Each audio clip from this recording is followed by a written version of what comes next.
কথা বলতে আমার ভিডিও আপনারা দেখবেন কেন বলুন তো? ভালো লাগার জন্য। আর যদি ভালো না লাগে তাহলে কি করবেন? চলে যাবেন। আর যদি ভালো লাগে তাহলে কি করবেন?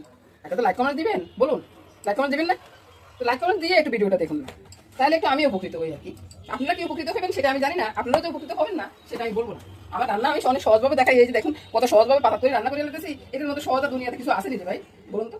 এই যে সুনো মাছ কয় নাকি ক্যাস্টি মাছ কয় সেটা আমি জানি না। আলু দিলাম, পেঁয়াজ দিলাম, ভালো করে মতে নিচ্ছি, নুন হলুদ লবণ দিয়ে ভালো করে মতে নিচ্ছি। এবার সুনো মাছটাকে সাথে মিলালাম, বুঝছেন? তো যেভাবে কড়াইতে পাতাটা দিছি এভাবে বসিয়ে দিব। বসিয়ে দিলে ওই দাদু ভাই আবার খাবে কি দিই, সেটার জন্য চিন্তা করে দুই টুকরো বড় মাছও দিয়ে দিলাম, বুঝছেন? আমরা খাবো, দাদু ভাই খাবো না, তো সেটার জন্য আর কি চিন্তা করে।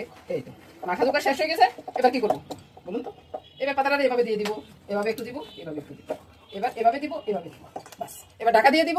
আচ্ছা ভাই, একবার জল বসাই দিলাম, চুলা দিয়ে ভাত খাওয়া কোনো ব্যাপার না। আপনার কিছু লাগবে না ভাত খেতে? তো নমস্কার বন্ধুরা, আজকে এটা নিয়ে চলে যাচ্ছি। এটার সাথে সাথে আর কি কি আছে সেটাও দেখিয়ে দিব।